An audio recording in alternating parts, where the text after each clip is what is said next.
Selamat Pentakosta, saudara-saudaraku. Marilah kita bergembira, bahkan bersukacita menyambut Roh Kudus dalam hidup kita saat ini. Kita berdoa. Damai sejahtera Allah yang melampaui segala akal, memelihara hati dan pikiran saudara-saudara di dalam Yesus Kristus Tuhan kita. Amin. Firman Tuhan di dalam kebaktian kita ini diambil dari kitab Yesaya pasal 63 ayat 11 sampai dengan ayat 14. Lalu teringatlah mereka kepada zaman dahulu kala, zaman Musa, hambanya itu. Di manakah dia yang membawa mereka naik dari laut bersama-sama dengan penggembala kambing dombanya? Di manakah dia yang menaruh Roh Kudusnya dalam hati mereka, yang dengan tangannya yang agung menyertai Musa di sebelah kanan, yang membelah air di depan mereka untuk membuat nama abadi baginya, yang menuntun mereka melintasi samudra raya seperti kuda melintasi padang gurun. Mereka tidak pernah tersandung seperti ternak yang turun ke dalam lembah. Roh Tuhan membawa mereka ke tempat perhentian. Demikianlah engkau memimpin umatmu untuk membuat nama yang agung bagimu. Saudaraku, di perayaan satu ulang tahun, yang berulang tahun itu meminta sahabatnya untuk menyanyikan di doa ibuku. Dia menyanyi dengan sangat baik. Dan memang suaranya sangat merdu. Dia menyanyikan ayat 1 dengan baik. Semua yang ada di sana terkesima menikmati indahnya nyanyian itu. Tetapi setelah dia sampai ke ayat 2, dia menyanyi dengan baik. Seringlah kini ku kenang di masa yang berat, di kala hidup menyesak dan nyaris ku tersesat. Melintas gambar ibuku, mulai berlinang air matanya. Kemudian dilanjutkan, sewaktu bertelut, air matanya menetes. Kembali sayupku dengar, air matanya sudah bercucuran. Namaku disebut, dia terisak dan tidak bisa lagi melanjutkan nyanyian itu. Semua orang bingung. Begitu indah nyanyian itu, kenapa sampai begitu dia?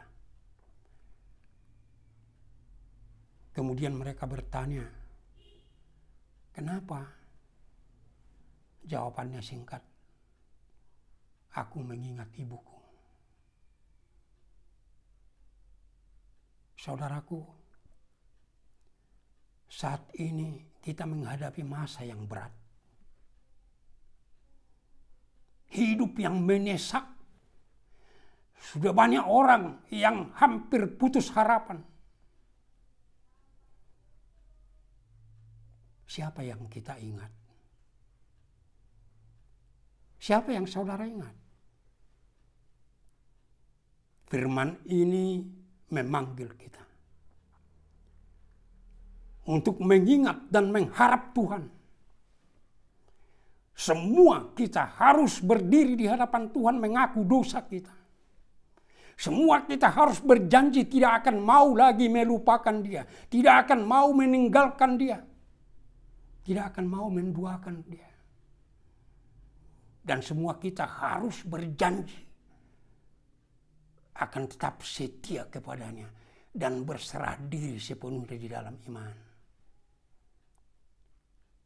Ingat Tuhanmu.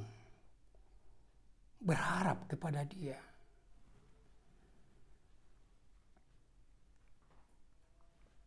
Mengapa harus kepada Tuhan? Kalau tidak kepada Tuhan, kepada siapa? Seperti yang dinyanyikan itu kepada ibu kita. Bahkan kalau ibu kita pun hidup, justru sudah harus kita yang memikirkan dia. Kepada saudara kita, semua juga menderita. Kita mengharap, saudara-saudaraku, kepada pemerintah. Kita berharap. Dan memang pemerintah kita, presiden kita, pemerintah kita sudah melakukan segala daya upaya. Dan kita harus selalu berdoa supaya Tuhan menolong mereka melakukan itu. Tidak saatnya lagi sekarang saudara-saudaraku saling menuding, saling menuduh. Apalagi menuntut beberapa hal yang mengatakan presiden mundur. Tidak ada lagi gunanya. Tapi saat ini kita dituntut bersatu padu, saling melengkapi kekurangan kita masing-masing. Untuk bisa melakukan semaksimal mungkin. Tapi ingat saudaraku, apapun yang kita lakukan, apapun yang dilakukan presiden kita, apapun yang dilakukan pemerintah, bagaimanapun kita bersatunya untuk menghadapi pandemi ini, akhirnya kita harus sampai kepada seruan new normal. Itu membuktikan saudara-saudaraku, kita tidak bisa berbuat apa-apa. Hidup kita ini tidak berarti. Apapun yang kita lakukan tidak akan bisa membebaskan kita. Secara bangsa, saudara-saudaraku, kita nggak bisa meminta bantuan bangsa lain. Mereka juga menderita.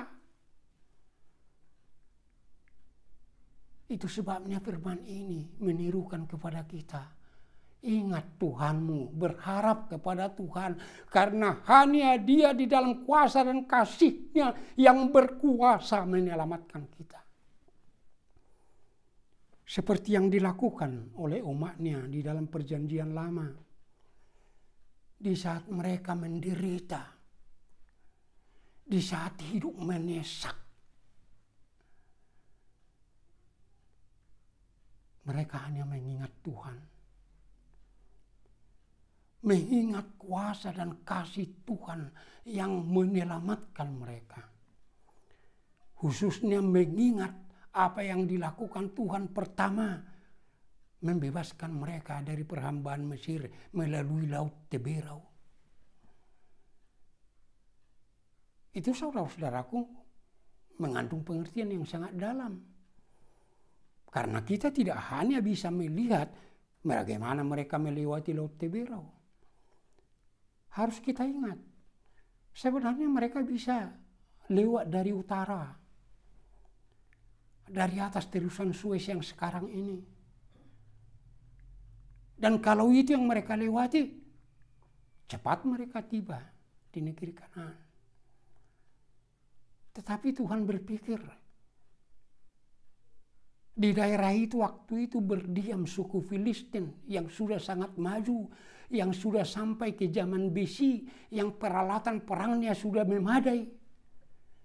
Kalau bangsa Israel lewat di sana dan mereka menghambaknya, bangsa Israel itu pasti akan kembali ke negeri Mesir. Sebagaimana yang sering mereka dengungkan.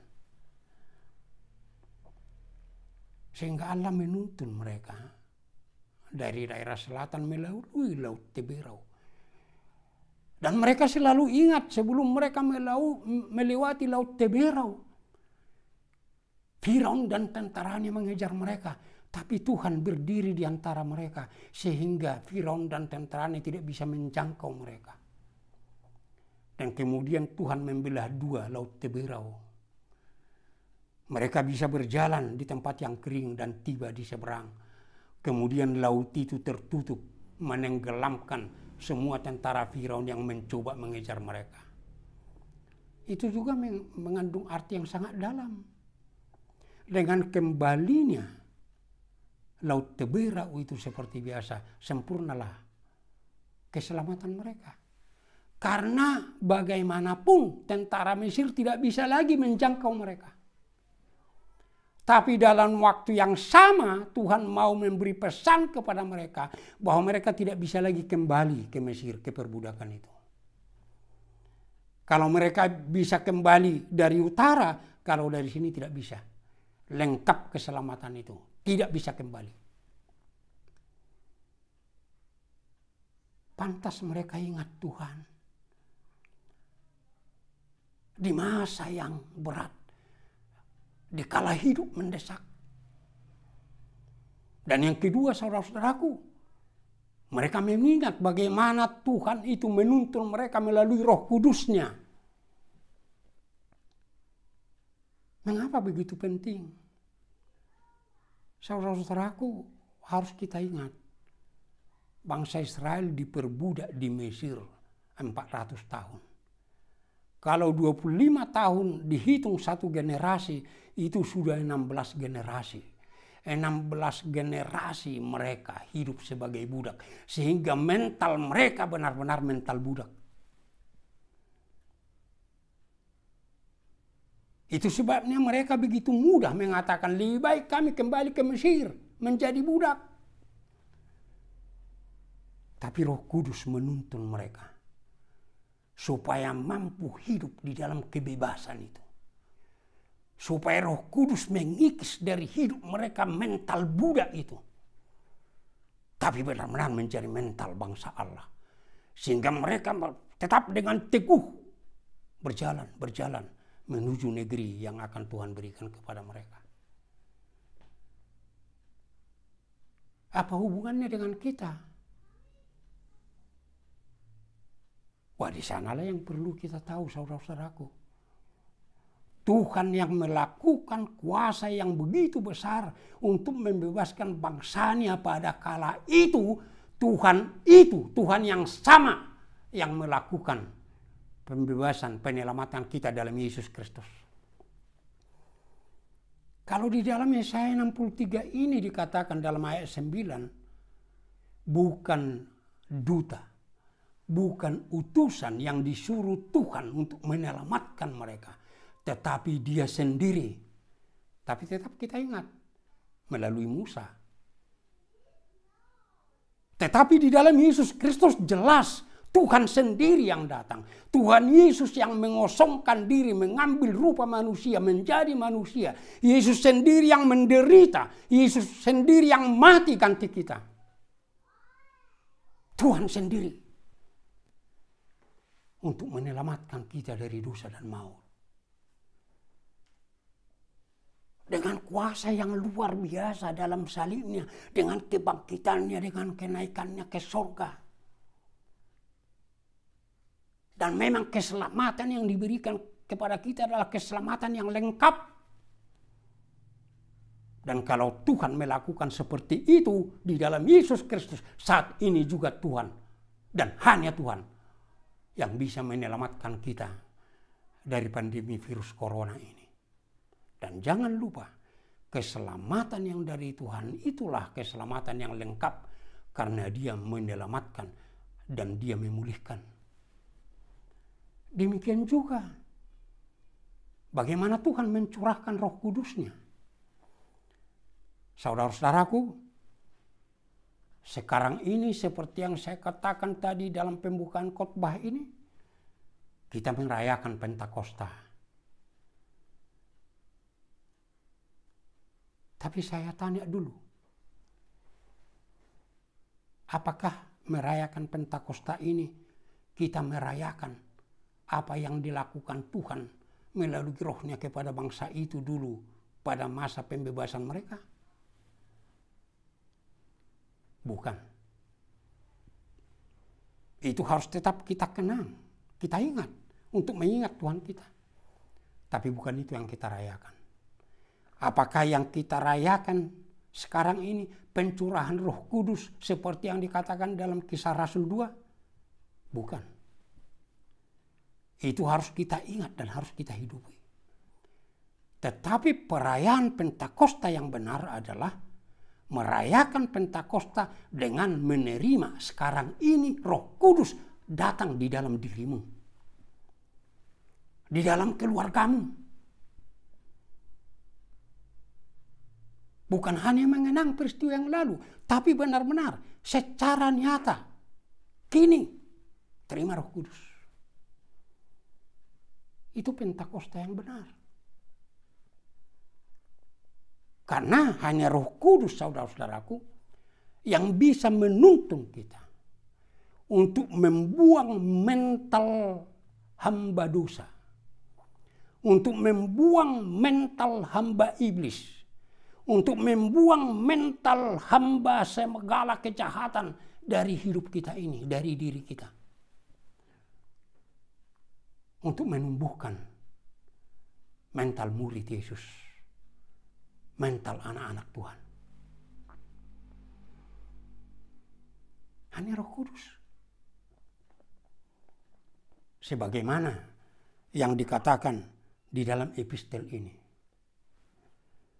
Di dalam Galatia 5 ayat 16 saya akan baca kembali sampai ayat 21. Maksudku ialah hiduplah oleh Roh, maka kamu tidak akan menuruti keinginan daging. Sebab keinginan daging berlawanan dengan keinginan roh, dan keinginan roh berlawanan dengan keinginan daging. Karena keduanya bertentangan, sehingga kamu setiap kali tidak melakukan apa yang kamu kehendaki. Ini karena mental hamba itu, hamba dosa, tidak melakukan apa yang kita kehendaki. Perbuatan daging telah nyata, yaitu percabulan, kecemaran, hawa nafsu, penyembahan berhala, sihir, perseteruan, perselisihan, iri hati, amarah, kepentingan diri sendiri, percideraan, roh pemecah, kedengkian, kemabukan, pesta pora, dan sebagainya. Ini saudara-saudaraku mental hamba dosa, mental hamba iblis yang tidak bisa kita buang dari diri kita tanpa kuasa Roh Kudus. Oleh sebab itu kalau kita rayakan peristiwa datangnya Roh Kudus dulu, itu harus kita ingat, harus kita hayati. Tapi sekarang, sebagaimana yang dilakukan Roh Kudus Tuhan kepada bangsa Israel, hamba budak itu dibersihkan dari mereka. Ini keinginan-keinginan daging ini yang merupakan buah dari perhambaan dosa. Dan kemudian itu akan diganti. Roh Kudus yang berkuasa mengganti itu dengan yang disebutkan buah-buah roh. Yaitu kasih, sukacita, damai sejahtera, kesetiaan, kemurahan, kebaikan, kesetiaan, kelemah lembutan, penguasaan diri. Ini semua. Karena dengan menerima Roh Kudus itu, maka kita akan menjadi bait Roh Kudus. Seperti yang dikatakan dalam 1 Korintus 6 ayat 19. Tidakkah kamu tahu bahwa tubuhmu adalah bait Roh Kudus yang kau terima dari Tuhan? Tubuhmu bukanlah milikmu sendiri. Oleh sebab itu muliakan Tuhan dengan tubuhmu. Hilangnya mental budak hamba itu. Tumbuhnya buah-buah roh di dalam hidup kita. Itulah buah perayaan Pentakosta.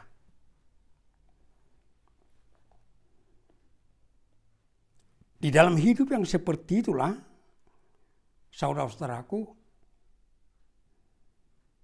benar-benar hidup kita itu menjadi baru. Saya akan sebutkan di sini 2 dari buah roh itu. Kasih dan damai. Yang dikatakan di dalam firman Tuhan, kasih itulah inti semua hukum Tuhan. Kasih itulah yang terbesar dari semua buah roh dan semua karunia roh. Dalam 1 Korintus 13 ayat 1 sampai 3 dikatakan, karunia apapun yang kau terima dari Tuhan, karunia iman, karunia bahasa, karunia tanda ajaib, karunia pemberian, karunia roh itu semua sia-sia. Kau juga sia-sia tanpa kasih.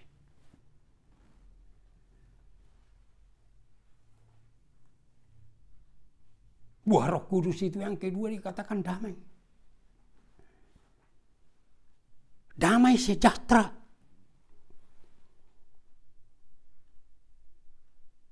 Bagaimana supaya bisa damai? Bisa mendahulukan sesama kita. Bisa benar-benar selalu mementingkan kepentingan bersama.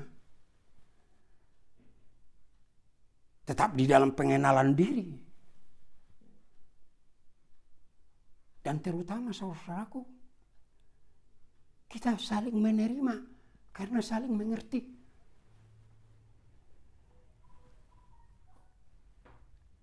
Pada pertama sekali pencurahan Roh Kudus saudara-saudaraku, dalam Kisah Rasul 2, itulah yang paling besar diberikan kepada semua muridnya.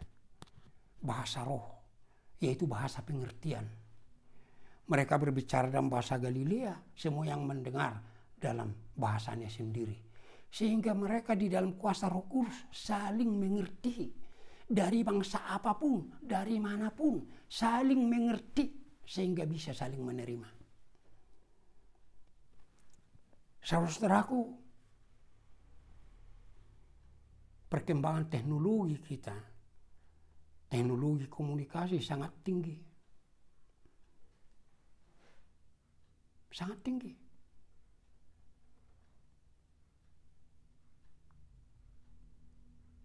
Pada era 3.0 yang ditandai dengan berkembangnya teknologi informatika dan komunikasi, rekayasa genetika, aplikasi ruang angkasa. Di dalam era 3.0 itu, begitu hebat teori komunikasi, sehingga dimanapun di benua di dunia ini bisa bertemu dan berbicara dengan kita. Bisa. Terutama pada era 4.0, era kita sekarang, itu semakin berkembang.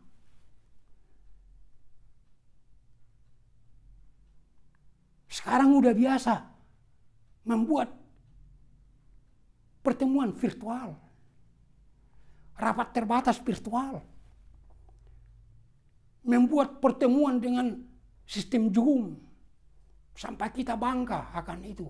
Kami mau Zoom meeting.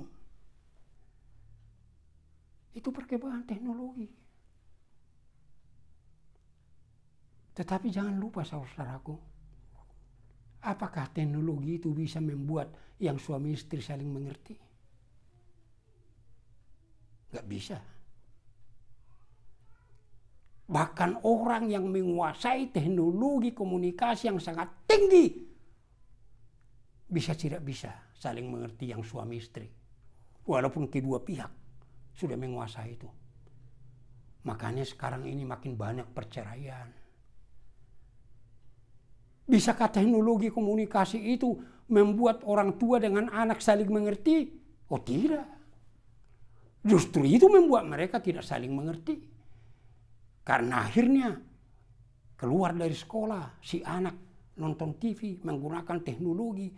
Nah kemudian kalaupun dia diajak makan, dia tidak mau sama makan, udahlah tunggu dulu, lagi pakai Walkman. Waktu makan juga dia nari-nari, nggak ada hubungan dengan orang tua lagi. Nggak saling mengerti. Apakah teknologi itu bisa membuat pemerintah dan rakyatnya saling mengerti? Wah, nggak bisa. Bahkan yang sama-sama parlemen aja dalam rapat itu bisa saling mengerti, nggak bisa. Hanya Roh Kudus, saudaraku. Supaya bisa kita hidup damai. Hanya Roh Kudus. Dan itu yang kita rayakan, saudaraku. Dan Roh Kudus itu hanya bekerja bisa diterima oleh orang yang telah diselamatkan oleh Yesus Kristus. Demikian juga saudara-saudaraku dengan new normal ini. Apa itu new normal? Banyak orang yang bertanya-tanya. Datang juru bicara pemerintah. Macam dibuat penjelasannya. Yang perubahan kultur lah, perubahan perilaku lah. Padahal sebenarnya sederhana. Kenapa new normal? Yang normal dulu kita, kalau ketemu salaman, pelukan, cipika-cipiki. New normal nggak bisa lagi. Ketemu ya, say hello, jaga jarak. Itu kan new-nya. Yang biasanya normal kita bisa bebas berbicara, ngomong. Suka kita mau bernapas, mau ternganga mulutnya atau apa. Tapi sekarang tidak bisa. Pakai masker. Tutup.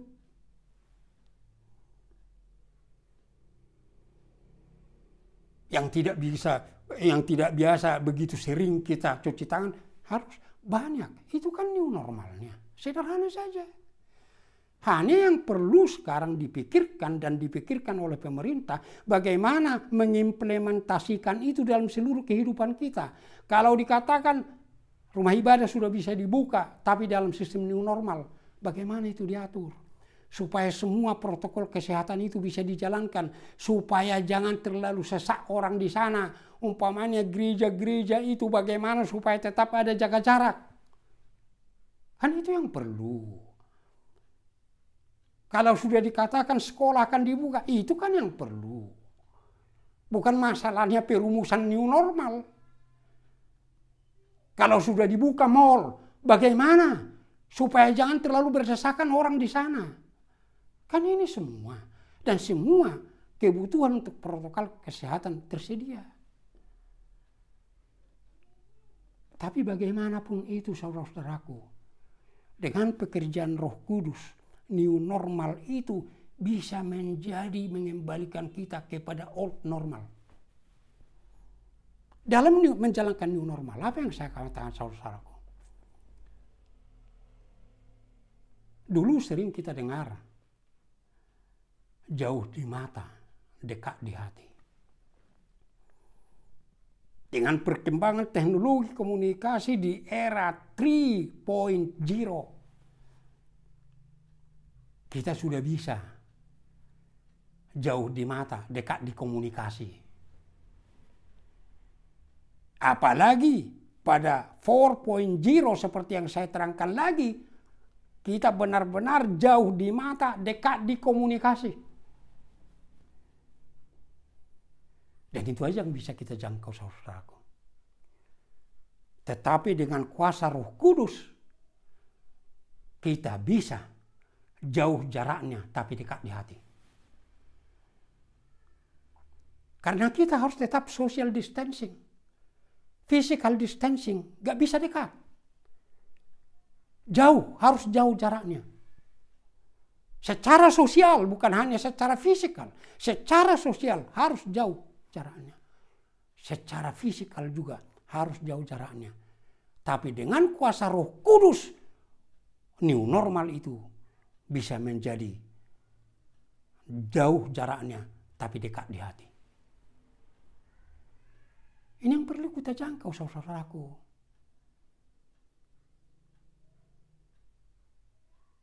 Yang kedua, saudaraku, Hanya di dalam Roh Kudus itu, di dalam keadaan apapun, kita bisa merasakan hidup dalam perhentian. Seperti yang dikatakan di dalam Yesaya 63 tadi. Mereka dituntun oleh Roh Kudus sebagai ternak yang turun ke lembah. Di daerah Palestina, saudara-saudaraku, kalau dikatakan turun ke lembah, itu mempunyai suatu pengertian yang sangat menakjubkan dalam hidup mereka.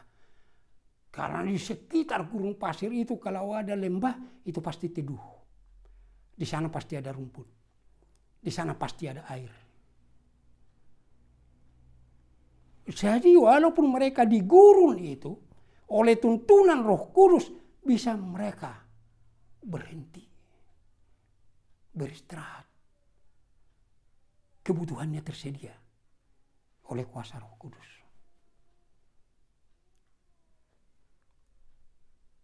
Ini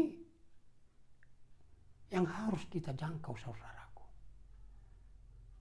Itu yang dikatakan Raja Daud.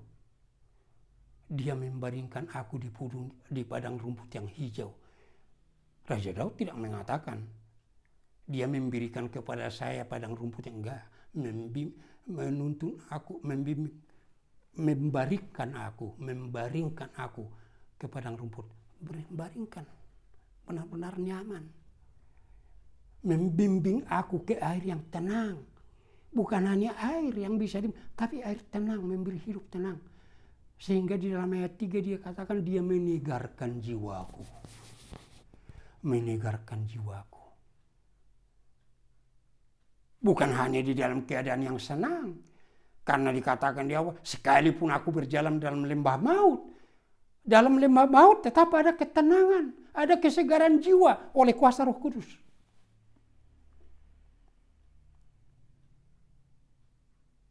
Ini jauh dari hidup kita, saudara-saudaraku. Karena kita hanya menebuk Roh Kudus, tapi nggak pernah kita benar-benar berkuasa dengan sungguh-sungguh memohon supaya Roh Kudus hidup di dalam diri kita. Sehingga buah-buah Roh Kudus itu tidak benar-benar hidup dalam diri kita.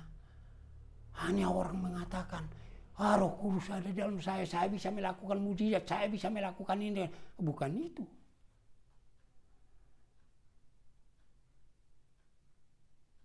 Itu sebabnya Tuhan memanggil kita. Ingat Tuhan. Tuhan di dalam Yesus Kristus yang mencurahkan Roh Kudus-Nya. Berharap dan berserah diri hanya kepada Dia. Itu yang bisa menyelamatkan kita. Yang memulihkan kita. Dan jangan ragu, saudaraku. Itu pasti.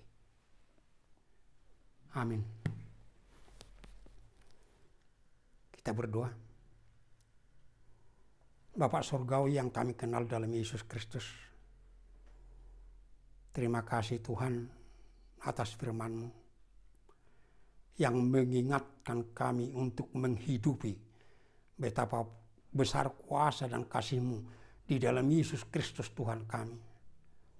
Terutama dalam perayaan Pentakostas sekarang ini. Supaya kami benar-benar memahami dan menghidupi betapa besar kuasa dan kasih-Mu di dalam Roh Kudus. Karena hanya di dalam Roh Kudus kami bisa menikmati hidup ini dengan tenang. Dan kami tetap bisa hidup setia sebagai anak-anak-Mu yang hidup di dalam keselamatan oleh Yesus Kristus Tuhan kami. Tuhan, kami selalu memohon kepada-Mu. Karena hanya Engkau Tuhan yang berkuasa dalam kasih-Mu menyelamatkan bangsa kami ini. Selamatkan bangsa kami ini Tuhan, pulihkan Tuhan. Dan tolong sertai dan berkati semua pemerintah kami, presiden kami, dan semua pemerintah terutama yang bersatu padu dengan beliau untuk melayani bangsa ini.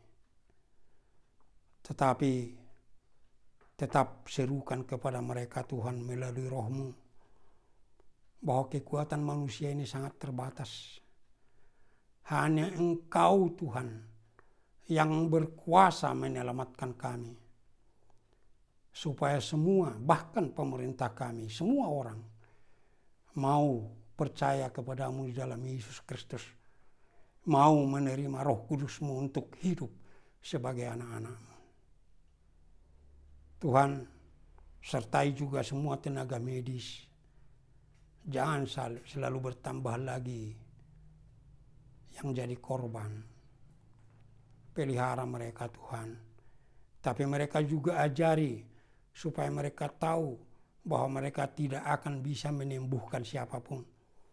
Hanya Engkau yang bisa menyembuhkan, supaya mereka senantiasa berserah diri kepadamu di dalam Yesus Kristus Tuhan kami, supaya yang Roh-Mu yang bekerja melalui mereka untuk memberikan kesembuhan kepada banyak orang, terutama korban COVID-19. Tenaga medis yang sudah meninggal, pelihara keluarganya dan anak-anaknya Tuhan. Demikian juga relawan-relawan, supaya benar-benar mereka mempersembahkan diri kepadamu Tuhan. Dan benar-benar meyakini hanya bila Engkau bekerja di dalam diri mereka, maka mereka bisa berguna bagi bangsa ini. Tuhan, selamatkan dan pulihkan gereja-Mu, supaya gereja-Mu itu bisa benar-benar bertumbuh dan hidup sebagai tubuh Kristus, dan bisa kembali beribadah di rumah-Mu. Kami Tuhan sangat merasa sedih dikala kami tidak bisa beribadah di rumah-Mu waktu memperingati kematian Yesus Kristus. Waktu kami merayakan Paskah, waktu kami merayakan kenaikan Yesus Kristus Tuhan kami. Demikian juga pada hari Pentakosta sekarang ini. Tapi itu semua pergunakan Tuhan untuk mendorong kami mengerti kesalahan-kesalahan kami, dosa-dosa kami, supaya semua jemaat-Mu Tuhan berdiri di hadapan-Mu, mengaku dosa dan berjanji, berikrar untuk senantiasa setia kepadamu. Selamatkanlah Tuhan gereja kami, pulihkan Tuhan, supaya di dalam kuasa dan kasih-Mu kami benar-benar bisa menikmati hidup kami ini. Tetapi langkah kami terus dengan tegap menuju kerajaan-Mu yang kekal selama-lamanya. Dalam Yesus Kristus Tuhan kami. Amin.